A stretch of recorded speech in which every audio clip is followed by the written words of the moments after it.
नमस्कार। जैसा कि हम अध्ययन कर रहे थे नदी तंत्र, तो नदी तंत्र हमारा ये बात हिमालय दोनों का हो गया। तो हमने नदी तंत्र का अध्ययन करते हुए देखा कि परियोजना का बार बार जिक्र आ रहा। तो मैंने सोचा क्यों ना एक नदियों में जो परियोजना जो बांध बनाए गए हैं उनके बारे में एक विशेष या स्पेशल लेक्चर बना दूँ। तो नदी परियोजनाएं होती क्या है? बांध नदी के पानी को कंट्रोल में करने के लिए उस पर बांध बनाए जाते हैं। ये बड़े बड़े बांध क्या काम देते हैं? विद्युत उत्पादन, सिंचाई के लिए, उनके अंदर ही उस दूरी के लिए, परिवहन के लिए, नौ संचालन के लिए, पर्यावरण रक्षा के लिए, ये बांध बाढ़ की रोकथाम के लिए ये बांध हमारे काम देते हैं। भारत के प्रथम प्रधानमंत्री कौन थे? पंडित जवाहरलाल नेहरू। इन्होंने बांध को आधुनिक भारत का मंदिर कहा था। किसने? भारत के प्रथम प्रधानमंत्री पंडित जवाहरलाल नेहरू ने इस चीज को, बांध को क्या कहा था? आधुनिक भारत का मंदिर कहा था। तो बांध की उपयोगिता आपको पता चल गई। देखते हैं कौन कौन से बांध, कौन कौन सी परियोजना कौन सी नदी पर है। हम विशेष जैसे या मुख्य करेंगे। तो सबसे पहले हम देखते हैं सतलुज नदी। सतलुज नदी पर बांगड़ा नांगल बांध परियोजना भारत की बहुत ही विशेष परियोजना है। सतलुज नदी पर बांगड़ा नांगल बांध परियोजना भारत का सबसे ऊंचा बांध, ऐसे बोल सकते हो, भारत का सबसे ऊंचा गुरुत्वीय बांध, गुरुत्वाकर्षण बल। तो भारत का सबसे ऊंचा गुरुत्वीय बांध कौन सा है? बांगड़ा नांगल बांध। इसकी ऊंचाई है 226 मीटर। कहां से? नदी तल से। और समुद्र तल से इसकी ऊंचाई है 518 मीटर। भारत का सबसे ऊंचा बांध बांगड़ा नांगल बांध, जो नदी तल से 226 मीटर और समुद्र तल से 518 मीटर ऊंचाई पर स्थित है। बांगड़ा नांगल बांध कौन कौन से राज्य इसके लागू होते हैं? हरियाणा, पंजाब, राजस्थान और हिमाचल प्रदेश। ये आपको पता है सतलुज नदी कहां से निकलती है? तिब्बत से निकलकर हिमाचल में होते हुए पंजाब से पाकिस्तान में चली जाती है। पर दो राज्य और हरियाणा और हिमाचल देश का लाभ उठाते हैं। तो टोटल 4 राज्य बांगड़ा नांगल बांध परियोजना का लाभ उठाते हैं। बांगड़ा नांगल में नांगल बांध अलग है। बांगड़ा से 12 किलोमीटर पहले, बांगड़ा से 12 किलोमीटर पहले एक छोटी सी घाटी में बना हुआ है नांगल बांध। तो बांगड़ा और नांगल बांध भारत का सबसे ऊंचा बांध कहां पर है? पंजाब राज्य में है सतलुज नदी पर। सतलुज नदी पर और परियोजना है गोविंद सागर बांध, सरहिंद नहर सतलुज नदी से निकाली गई है, चेहरा और नाथपा जागरी, नाथपा जागरी। ये थी सतलुज नदी की कुछ विशेषता या कुछ परियोजनाएं, जिसमें बांगड़ा नांगल बहुत ही इंपॉर्टेंट है। फिर हम करते हैं व्यास नदी। व्यास पर पोम परियोजना है। किस पर? व्यास पर। व्यास किसकी साइड है? सतलुज नदी की। तो व्यास नदी पर हमारी मुख्य पोम परियोजना है। पोम। अब ये मैंने ये साइन दिया है, ये साइन, इसका मतलब है कि इंदिरा गांधी नहर जो परियोजना है वो सतलुज और व्यास की संयुक्त परियोजना है। इंदिरा गांधी नहर परियोजना आपकी सतलुज और व्यास की संयुक्त परियोजना है। इंदिरा गांधी का आपको बताया था, सतलुज और व्यास बताया था आपको मैंने। कहां पर मिलते हैं? हरिके बाजार, हरिके बाजार। सतलुज जैसे आती है उसमें व्यास आता है कि जगह का नाम है हरिके बाजार, जहां से आपकी इंदिरा गांधी नहर निकलती है। हरिके बाजार से आपकी इंदिरा गांधी नहर निकलती है, जो राजस्थान में सिंचाई करती है। भारत का सबसे बड़ा नहर तंत्र, भारत का सबसे बड़ा नहर तंत्र राजस्थान के शुष्क एरिया को कौन सींचता है? बारिश नहीं सींचती, राजस्थान का शुष्क एरिया इंदिरा गांधी नहर तंत्र है, जो हरिके बाजार, जहां पर व्यास और सतलुज नदी मिलकर उस मिलती है वहां से निकाली गई है। उसके बाद अपनी रावी नदी, व्यास की तो एक इंपॉर्टेंट है तो सीधी याद रह जाएगी रावी नदी। रावी पर जो परियोजना है थिन, रंजीत सागर, चमेरा, तीन नाम है थिन बांध, रंजीत सागर, चमेरा। याद कैसे रखोगे इसको? रावी का ले लो, रवि, रवि नाम का कोई लड़का है, थिन बहुत ही पतला है, थिन मतलब पतला, रवि नाम का लड़का बहुत ही पतला है जो जीत नहीं सकता, रंजीत जीत नहीं सकता, जीत। चमेरा क्योंकि उसको चर्म रोग है, खुजली बहुत आती है। रावी मतलब रवि नाम का लड़का, थिन बहुत पतला है, जीत नहीं सकता, रणजीत सागर का जीत बन गया। क्यों नहीं जीत सकता? क्योंकि उसको चर्म रोग है, चमेरा। आगे हम देखते हैं चिनाब नदी का जो परियोजना है सलाल, सावरकोट, बगलीहार, दुलहस्ती। चिनाब नदी में मुख्य 4 परियोजना है सलाल, सावरकोट, बगलीहार, दुलहस्ती। इसकी ट्रिक देखते हैं क्या है। दुलहस्ती एक दुल्हन से याद करो इसको, दुलहस्ती दुल्हन, दुल्हन लाल जोड़े में, दुल्हन लाल जोड़े में, बगलीहार बगली, लाल जोड़े में बगली मतलब भाग्य, दुल्हन लाल जोड़े में बगलीहार, सावरकोट कोट पहनकर, लाल कोट पहनकर, चिनाब नाव नदी, नाव में बैठकर, नदी में जो नाव चलती है उसमें बैठकर। यही आपकी ट्रिक रहेगी। दुलहस्ती का आप दुल्हन बनाओगे लाल कोट पहनकर, दुलहस्ती दुल्हन, लाल सलाल, कोट सावरकोट, बगली, बगली मतलब भागली, बगलीहार किस चीज में बैठकर? नाव में बैठकर। तो एक दुल्हन भागली, दुल्हन का जिक्र आया तो आपको चिनाब नदी याद आनी चाहिए, चिनाब नदी याद आते आपको 4 परियोजना याद आनी चाहिए, दुलहस्ती, बगलीहार, सलाल, सावरकोट। उसके बाद हम झेलम, झेलम नदी पर देखते हैं कौन कौन सी परियोजना है।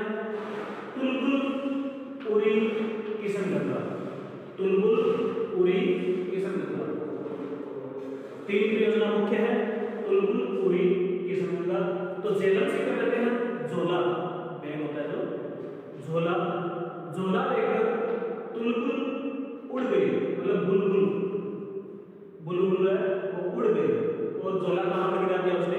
उड़कर गंगा नदी में। तो ट्रिक याद करने पड़ेगा। कैसे? झेलम का झोला लिया आपने, झोला लेकर बुलबुल उड़ गई, उड़ी उड़ गई और कहां गिरा दिया? गंगा नदी में, किशनगंगा। तुलबुल परियोजना कहां पर है? बुल्लर झील के पास है, बुल्लर झील। इस पर बांध बनाया गया है, बुल्लर झील के ऊपर बांध बनाया गया है। इसको एक अन्य नाम भी है इसका, बुल्लर बजाज परियोजना। बुल्लर बजाज परियोजना, तुलबुल जो परियोजना है आपकी, बुल्लर झील जो है उस पर बनाया गया है, तो इसका एक अन्य नाम है बुल्लर बजाज परियोजना।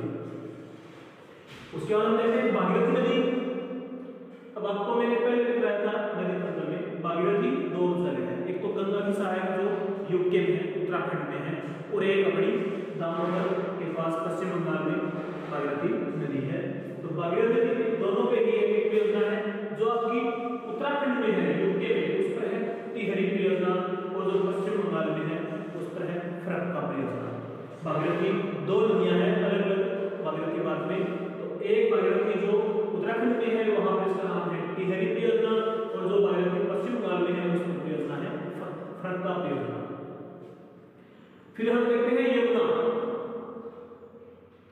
यमुना नदी पर एक ही मुख्य परियोजना है लखवार परियोजना, लखवार परियोजना, यमुना पर लखवार परियोजना।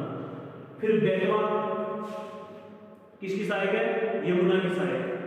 तो बेतवा पर माता टीला, लक्ष्मीबाई सागर और राजगार।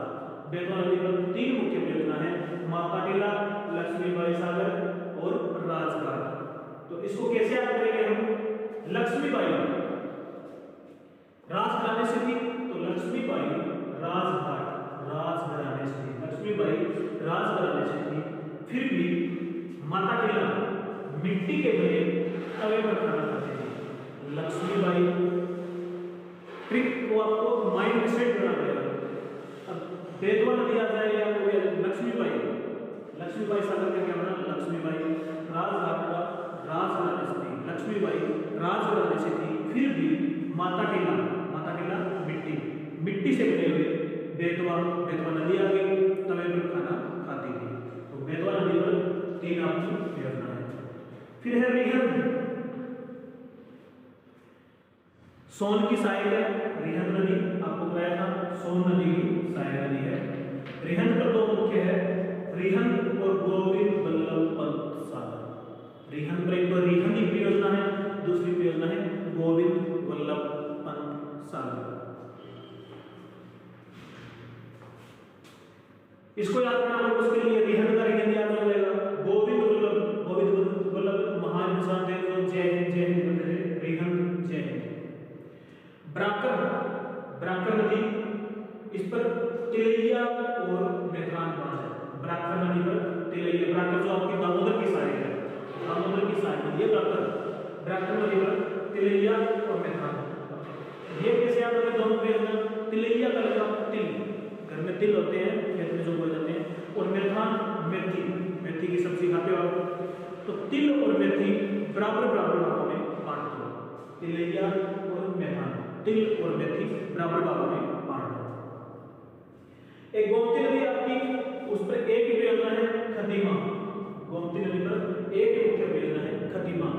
गौ माता खत्म होती जा रही है या गौ माता को खत्म किया जा रहा है, तो गोमती नदी है तो गौ माता, खतीमा इस पर परियोजना है, इसको खत्म किया जा रहा है, गौ माता को खत्म किया जा रहा है। फिर आपके आगे चंबल नदी पर कौन सी परियोजना है, गांधी सागर, जवाहर सागर, राणा प्रताप सागर। तो ये आपको याद हो जाएगा, कंबल से ले लो, चंबल कंबल, गांधी कंबल ओढ़े हुए रहते थे, सांची होती थी उसको कंबल ओढ़ा लो। जवाहर सागर, जवाहरलाल नेहरू भी कंबल ओढ़ते थे और राणा प्रताप भी कंबल ओढ़ते थे। तीनों महान इंसान थे, या सागर कर लो, सागर। गांधी, जवाहर, राणा, चंबल नदियां ट्रिक बनाओगे तो कंबल से ट्रिक बना लो। उसके बाद बनास नदी है, इस पर एक परियोजना है मुख्य दांतेवाड़ा। बनास नदी पर दांतेवाड़ा परियोजना है। बनास मतलब नाश हो गया, खत्म हो गई, क्या, दांतेवाड़ा, दांतों का नाश हो गया। बनास नदी पर एक परियोजना ही है दांतेवाड़ा, तो दांतों का नाश हो गया। फिर आपकी एक नदी है मीनाक्षी, इस पर किनारा बांध है और मीनाक्षी है। मीनाक्षी नदी पर किनारा बांध या मीनाक्षी, पश्चिम बंगाल की नदी है मीनाक्षी, पर किनारा बांध या मीनाक्षी योजना। तो इसका मोर के पंख के किनारे होते हैं, या इसमें मोर दीवार के किनारे पर बैठे रहते हैं, इससे याद आ जाएगा आपको। ब्राक नदी पर है टीपाई, ब्राक नदी जो मणिपुर से आती है और पद्मा में मिलती है, गंगा और जमुना से मिल जाती है, पद्मा नाम होता है उसका। तो ब्राक नदी पर एक ही है टीपाई, ब्राक टीपाई। उसके बाद ताप्ती नदी पर 2 मुख्य परियोजना है, काकरपाड़ा, उकाई।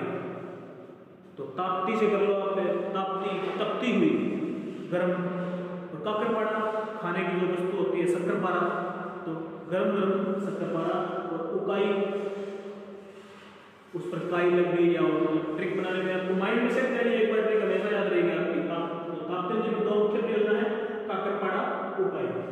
फिर पेरियार नदी जो आपकी केरल की नदी है और अरब सागर में गिरती है, तो इस पर मुख्य परियोजना इडुक्की और साइलेंट वैली। तो केरल तो वैसे ही साइलेंट है, बहुत शांत रहता है, तो केरल में पेरियार नदी पर, या फिर पेरियार यार साइलेंट बैठते हैं, लड़ते नहीं आपस में, तो पेरियार नदी पर इडुक्की साइलेंट वैली, यार इसकी ट्रिक बन गई। देखो थोड़ा सा सोचो ट्रिक बन जाएगी। पेरियार से ले लो यार मतलब दोस्त, तो यार है वो इडुक्की, डुक आपस में डुक नहीं बजाते, साइलेंट रहते हैं, शांत रहते हैं, तो पेरियार पर इडुक्की और साइलेंट वैली। फिर आपकी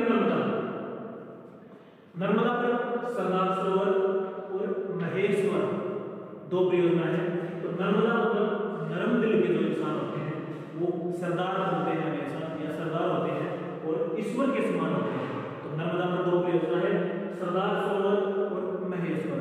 नरम दिल के जो इंसान हैं वो हमेशा सरदार होते हैं, सरदार सरोवर और महेश्वर वो ईश्वर के समान होते हैं। फिर एक आपकी केरल में है पंबा नदी, केरल की नदी है, ये तीनों ही केरल की है।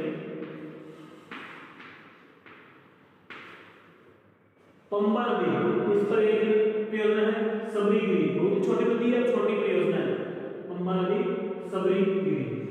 फिर एक पूजा नदी है आपकी केरल में, पूजा नदी केरल में, इस पर है पल्लीवासल, पूजा नदी पर पल्लीवासल।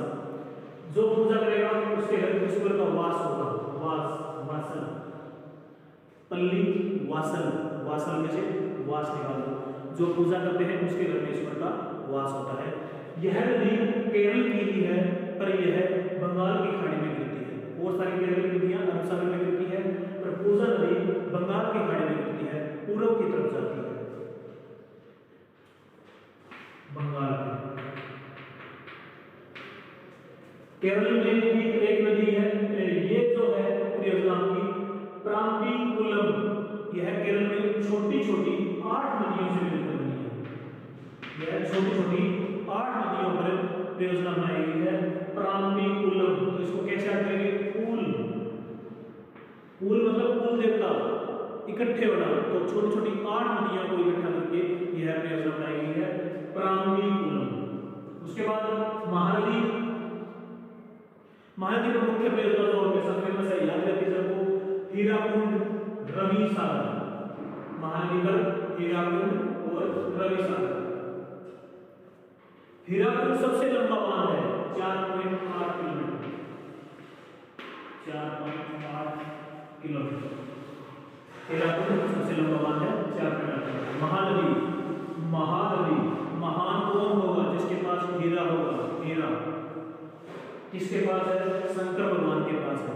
तो या फिर शंकर भगवान महान थे, क्यों? क्योंकि उनके पास हीरा है।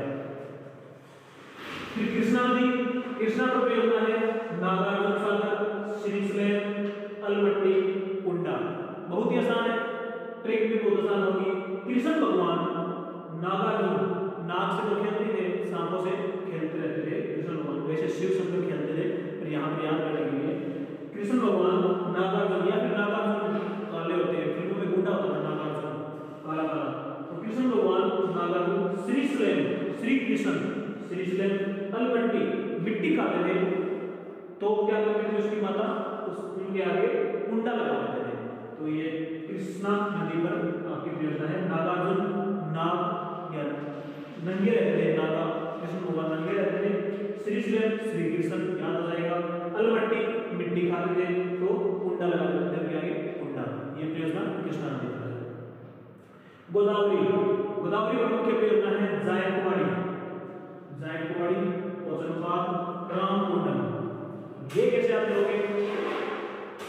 यहां से निकालो कबाड़ी, जो कबाड़ी बच्चे होते हैं, कबाड़ी बच्चे अड़बल भी बोलते हैं, जिसको शरारती बोलते हो, तो कबाड़ी बच्चे जो घर में पोछा लगाते हैं, आपस सफाई करते हैं, पोछा लगाते हैं, कबाड़ी बच्चे पोछा खराब करते हैं, लगाया हुआ पोछा खराब करते हैं और वो गुंडे रूप में रहते हैं। अब शरारती बच्चों को नहीं बोलते हैं, गुंडा हो गया तो कबाड़ी बच्चे पोछा लगाया हुआ खराब कर देते हैं, क्योंकि वो गुंडे की तरह शरारत करते हैं। इसलिए उनको हर टाइम गोदावरी से गोद निकालो, हर टाइम गोद में बिठाया रखना पड़ता है। तो गोदावरी से गोद में बिठाया रखना पड़ता है।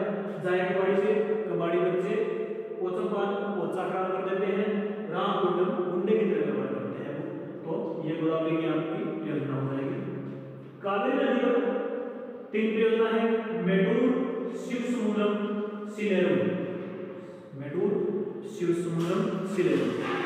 कावेरी से आप ट्रिक ले लो, कार, कावेरी का ले लो कार, मेडूर का ले लो टूर। एक कार लेकर हम टूर पे जाते हैं। शिवसमुद्रम कहाँ जाते हैं? समुद्र की तरफ, और शिव के भजन लगाते हैं, म्यूजिक में शिव के भजन करते हैं। तो यही इसीलिए आपको याद रखना पड़ेगा। बना लेना ट्रिक। तो कार लेकर टूर पे जाते हैं और शिप के बजाय समुद्र की तरफ जाते हुए चलाते हैं, बसाते हैं। तो कावेरी नदी पर योजना है मेडूर शिव समुद्रम सिलेरू। घाट प्रभा आपको नदी उत्तर में दिखाया था, इसके ऊपर एक ही है हिडकल। घाट प्रभा नदी है, उस पर है हिडकल घाट प्रभा। कृष्णा की सहायक आपकी मंजरा, जो गोदावरी की सहायक मंजरा नदी, इस पर है निजाम सागर। मंजरा नदी पर योजना है निजाम सागर। ताम्रपर्णी पापनासम, ताम्रपर्णी नदी पर है पापनासम। ताम्रपर्णी, ताम्र के पत्ते होते हैं, ताम्र का पत्ता होता है, उसमें सारे पाप इकट्ठे करके डाल देते हैं। जैसे दामोदर नदी जो हुगली की सहायक है, इस पर है दुर्गा बैराज और पंचेत। दामोदर दामाद घर में पंच की तरह होते हैं, पंचेत या दामोदर दामाद के घर में पंचायत करते हैं। इस तरह की ट्रिक बनानी है अपने को, पर्सनल ले लेना। दामोदर नदी में दो प्रयोजना है, दुर्गा बैराज और पंचेत। तो ये थी आपकी प्रयोजना। इनको मैंने अलग अलग तरीके से करने की कोशिश की है। ये सिंधु नदी तट पर, ये गंगा नदी तट, ये अरब सागर वाली और ये बंगाल की खाड़ी वाली नदियों की अलग अलग प्रयोजना, लगभग 50 या 60 प्रयोजना है। और ट्रिक के साथ आप इनको याद भी कर सकते हो।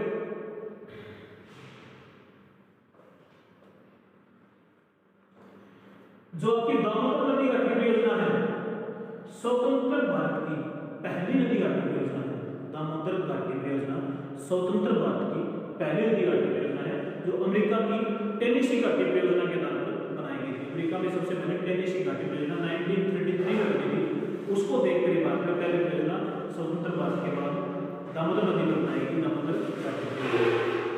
तो यह था आपका परियोजना का चैप्टर, जापान, जनवरी 2015। मिलते हैं